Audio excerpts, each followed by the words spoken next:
Assalamualaikum warahmatullahi ta'ala wabarakatuh. Ako, si Faisa Barapantao Makapando, kilala bilang Ma'am Fai, ang favorito mo sa asignaturang Filipino ng ikalawang baitang, mula sa Sikap Elementary School ng City Schools Division of Marawi. Pag-aaralan natin ngayon ang tungkol sa nakasusunod sa nakasulat na may panutong 1 hanggang 4 na hakbang. Handa na ba kayo mga bata? Mga bata, maaari niyo bang gawin ang mga panutong ito? Unang panuto, umupo ng maayos.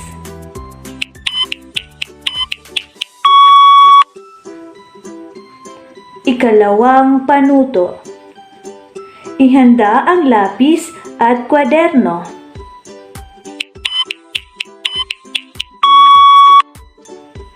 Ikatlong panuto, isulat ang iyong kumpletong pangalan. Ika-4 na panuto, gumuhit ka ng 3 puso sa ilalim ng iyong pangalan.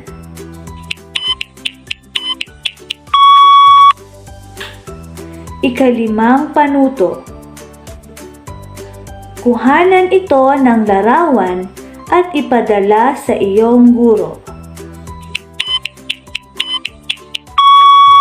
Muling mga bata, nagawa niyong sumunod sa mga panuto. Sa araw-araw ay palagi tayong nakakarinig ng mga panuto. Una, maaaring ang panuto na ito ay galing sa iyong mga magulang. Pangalawa, maaaring ang panuto na ito ay galing sa iyong mga guro. Pangatlo, maaaring ang panuto na ito ay galing sa ating pamahalaan. Mahalaga na nakasusunod tayo sa mga panuto upang maging maayos ang ating gagawin. Mga bata, subukan ninyo muling gawin ang panutong ito. Unang panuto, gumuhit ka ng 4 na parisukat.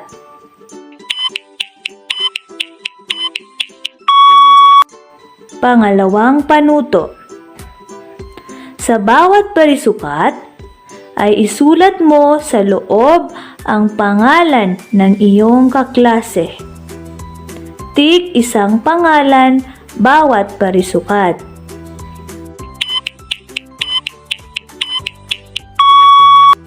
Ikatlong panuto, gumuhit ka ng 1 puso at isulat mo ang iyong pangalan.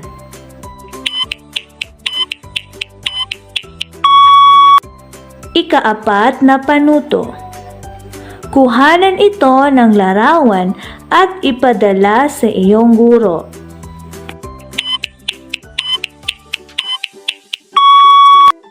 Ngayon naman mga bata, pakinggan natin ang panuto ng ina sa kaniyang anak. Ana, pupunta lamang ako sa palengke upang bumili ng ating pagkain. Nais ko na magsaing ka na. Pagkatapos mo magsaing, ay balatan mo na ang papaya para sa tinola. Pagkatapos ay linisin mo ang ating bahay dahil may darating tayong bisita. Naunawaan mo ba, Ana? Opo, inay. Gagawin ko po ang lahat ng inutos nyo. Mga bata, ano-ano ang mga panuto na ibinigay ng ina sa kanyang anak? Alam nyo ba ito, mga bata? Una, magsaing ka na. Pangalawa, balatan mo ang papaya. Pangatlo, maglinis ka ng bahay. Mga bata, nauunawaan niyo na ba ang ibig sabihin ng mga panuto?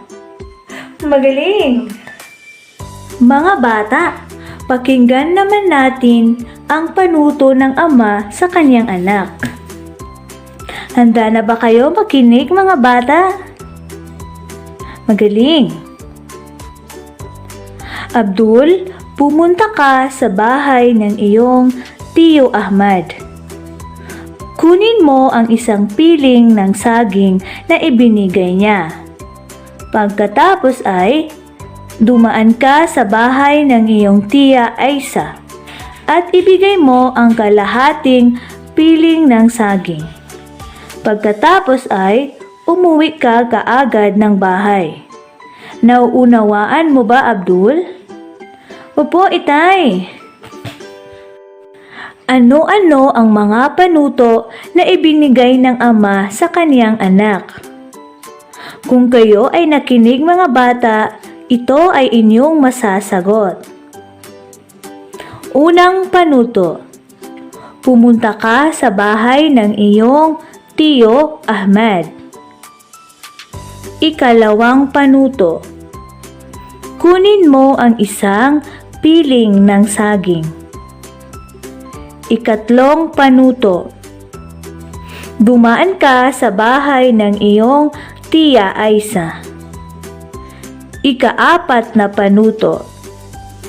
Ibigay mo ang kalahating piling ng saging sa iyong tiya Aisa. Ikalimang panuto.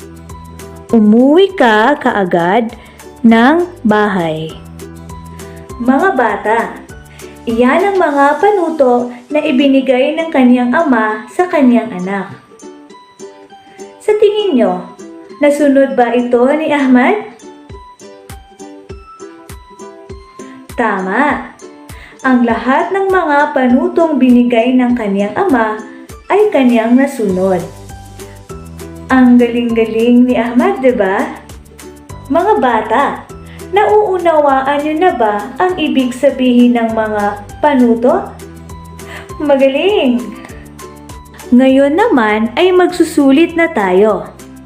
Gawin ninyo ang mga panuto na aking sasabihin. Makinig tayo, mga bata. Unang panuto. Sa isang bond paper ay gumuhit ka ng dalawang malaking puno sa magkabilang gilid. Ikalawang panuto. Sa gitna ng dalawang puno ay gumuhit ka ng isang bahay na may dalawang bintana at isang pintuan. Pangatlong panuto. Gumuhit ka ng isang araw sa itaas at gitna ng dalawang puno. Ikaapat na panuto. Iguhit mo ang iyong buong pamilya sa tabi ng bahay. Ikalimang panuto. Isulat mo ang salitang, "Kami ay masayang pamilya." Ika-anim na panuto. Pagkatapos ay kulayan mo ang larawan. Ika-pitong panuto. Kuhanan ito ng larawan at ipadala sa iyong guro. Magaling, mga bata! Mga bata, madali lang ba sumunod sa mga panuto? Kung iyong uunawain at iintindihin ang bawat panuto, ay masusundan niyo ito at magagawa. Kaya, mga bata, kung kayo ay bibigyan ng panuto ng iyong mga magulang, dapat unawain ito. At dito nagtatapos ang ating aralin ngayon. Sana ay meron kayong naintindihan sa ating video ngayon. Muli, ako si Mafay, ang favorito mo sa asignaturang Filipino ng ikalawang baitang. At nagsasabing, unawain at intindihin lamang ang mga panuto. Hanggang sa muli!